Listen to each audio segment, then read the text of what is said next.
Hi guys, another 2 weeks has flown by, so it's time for a quick sales update.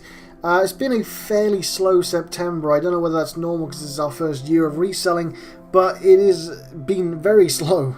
We're plodding along and we're keeping ourselves going though. Just going to kick off today with this Sony PS2 console, which was left over from the gaming bundle, the big pickup I had. There's only a PS1 left now with a couple of games to go, but this just hung around. It was at 50, it was at 45, and eventually at $39.99.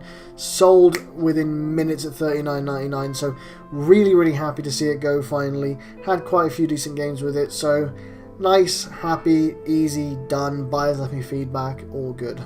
So Micro Machines from the SNES. This is from a SNES pickup we had at a car boot sale. Cost us 15 quid for this and a few other games and the actual console.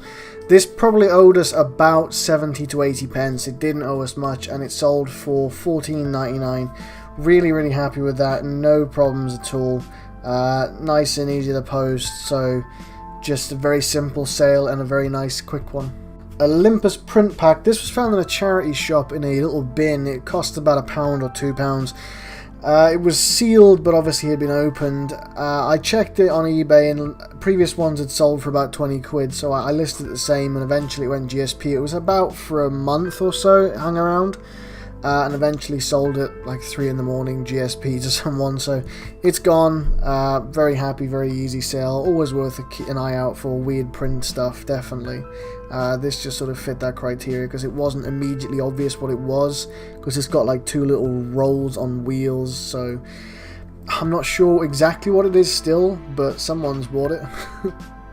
Disney read-alongs. These started as more of a curiosity. I had the Toy Story one as a child, and when I saw it at a car boot sale, my nostalgia kicked in, and I was like, oh man, I had this as a kid, you know, this is really exciting, it still exists. And then I just kept finding a few more, and I thought, well, I'll put them together and see what I can do with them. I probably paid about £6 to £7 for all of those, and they sold for 15. I mean, they sold with no questions asked. I had it on best offer and everything, but they sold for £15.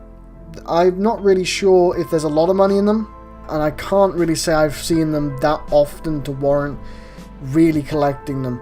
This took me probably about 2 to 3 months to get together, but it sold for £15, so can I complain? I'm not really sure. Nice easy sale though, it was only up for about a week. We got a few tech deck things here, so I'll whiz through these really quickly. Picked up all of these for £15 besides one item which still hasn't sold, it's still on there. This was a load of ramps and a load of boards, and the guy wanted 15 quid off Gumtree, really happy to pay it. Stuck it on a job lot, didn't sell for 55, so I put them up separately and they sold within a week, all of them. There was 3 ramps in total, some odds and ends, a load of boards, some NAF boards. It was a great little pickup, very happy with it. As you can see, they all made a very decent profit, so I have no complaints here. Limited edition Kyle plushie from South Park. I love South Park to my heart. I've watched it since I was a kid and I still watch it now. So finding something like this was really nice for me. It was £2. His feet were a bit worn, unfortunately. He'd been well used, but still had tags on, still in fairly good condition. He hung around for quite a while. I had him up really high for a while, and I've dropped him slowly over time, and eventually he went to a new home GSP for $9.99.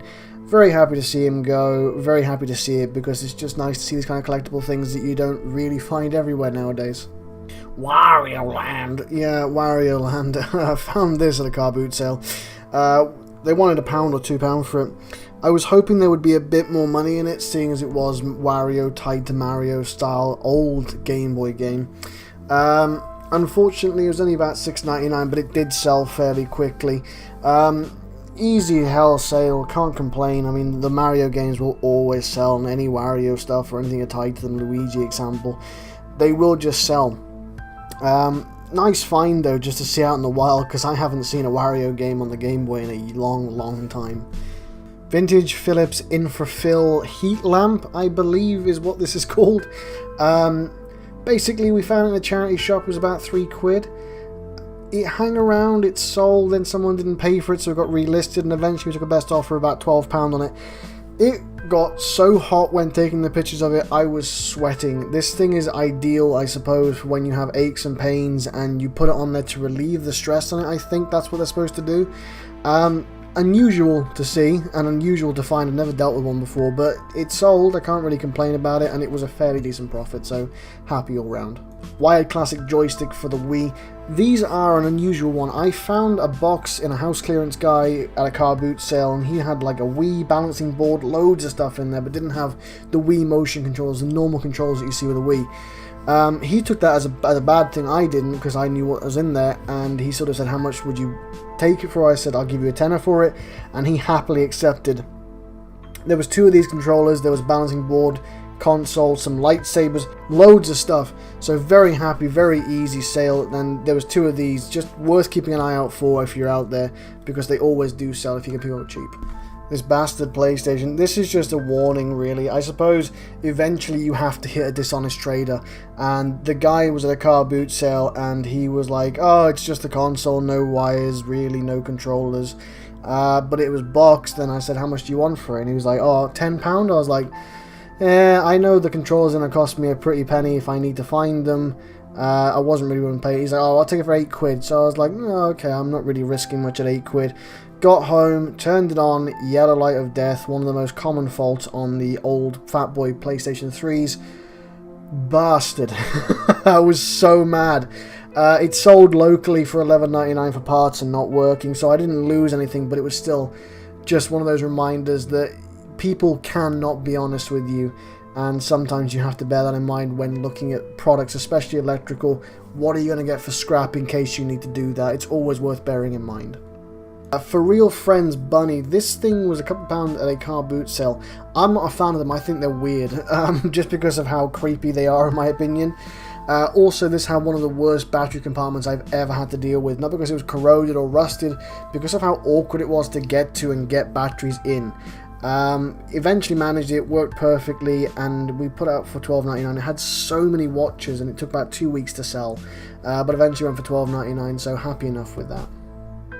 More blue plastic crap. It's VTech stuff. I love VTech stuff. The Storio I'm not so fond of. It hung around for ages. I had it for $16.99 and it just wouldn't sell. Had watches and whatever, you just wouldn't go. So I found this inner tab as well. I was the inner tab 1, I'm pretty sure, at a car boot sale for £1 or £2. So I picked that up and put it with it. Put it up for $19.99. It sold within a day. Just a case in point of people are cheapskates and they want a deal. But happy to see it go. It cost me barely nothing for everything, maybe about £6 for the whole lot, so $19.99, I'm happy to get that. SNES console, the Super Nintendo. This is the Super Nintendo I keep mentioning, the £15 pickup. The games that weren't really worth a hell of a lot on their own, I bundled with it, including Star Wars, which was worth a bit more, but it made it more appealing. Put Mario Paint with it as well. This hung around for about 2 cycles on 10 days, so it was for about 20 days. Eventually a buyer messaged me and said, like, look, can I get it to him by Friday? And I said, I can, not with Hermes though, it would need to be via Royal Mail 48, so Parcel Force. It would be a bit more on the postage, and he said I'm happy to do so. It was a gift for somebody, I assume. He bought it then, and it went $79.99 within a few hours. Very happy to see it go. A very, very nice sale of £15, and the best sale probably from this month. Happy, very happy. Thankfully, the SNES Classic Mini that's come out today has really bumped the prices up on the SNES consoles. They were good anyway, and this has just made it better. So yeah, that about covers everything from us for the last 2 weeks. I hope you guys are having a great month and you're going to have a good car boot weekend coming up. We are about to really enter Q4 now, and it's going to be our first time doing Q4, so we're hoping to see a lot of sales. With it being payday today, we've already seen quite a few come in, and we're happy about that. So yeah, that about does us, and we will catch you guys probably over the weekend for a haul video, and take care, guys.